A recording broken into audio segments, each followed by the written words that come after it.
The course that I teach that's always listed as humanities is the one I team teach with Alex Caldiero, and it's called Language Most Dangerous of Possessions. And that's a quote from the 18th century German poet Hölderlin.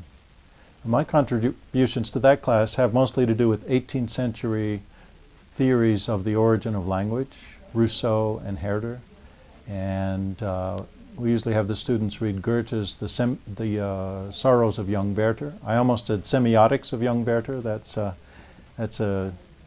indication of how we read that story. And we look at Michel Foucault's The Order of Things and the change he saw in how we understand language in the 18th century. Then I teach other courses that are sometimes listed with humanities. With Lynn Bennett, I teach a course on the U.S.-Mexican border. And with Jan Wellington, I teach a course on wanderlust, writing about traveling. And I teach a course on barbed wire, the construction of meaning in barbed wire in advertising and in literature and film. And I teach a course sometimes on Weimar Republic, that Germany, really creative Germany between the First and Second World Wars. So, and I've taught a course on Yugoslavia, the former Yugoslavia, looking at that country through literature and film and politics and even economics.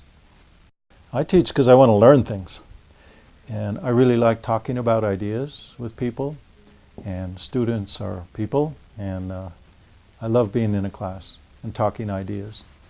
And then there's that satisfaction when a student learn something from the class and can do something they couldn't do before. That's really satisfying. I was thinking about the time when I was an LDS missionary in Germany, and there was a whole set of things that that got my interest in really, really surprising ways. I'd gone over there to teach them a few things, and all of a sudden I realized there was this broad, amazing world I knew nothing about, and it just filled me with excitement.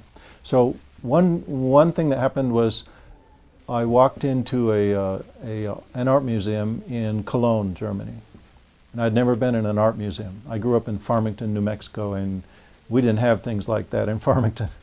And I saw this painting from clear across the room that seemed like it was bursting with light. And I walked over, and it was a painting of a drawbridge, and I'd never seen anything like it. And the colors, I just stood there, and I felt something inside me, and so deep and profound. And I later figured out it was a painting by a Dutchman named Van Gogh, but I didn't know that at the time.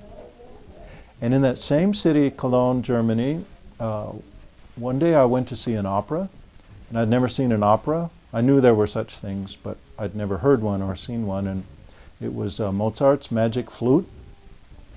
And I couldn't express ever since then how I felt watching that. It was so full of ideas, and it was music, but it wasn't just music. It was theater, and it was that whole mix of things.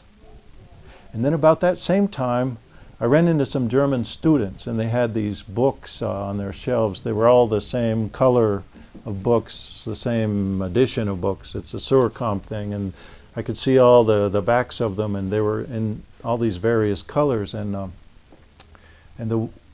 I asked them about them, and what I might read, and one of them suggested Bertolt Brecht.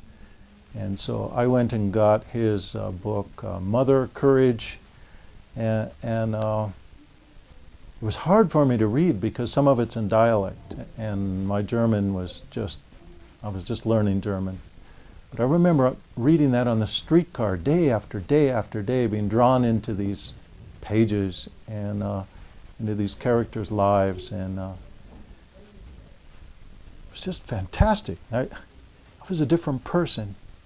And then about that same time, a friend of mine sent me a copy of Martin Buber's I and Thou in German.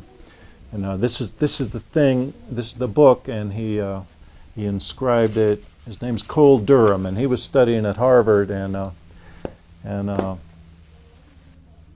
was so profoundly religious.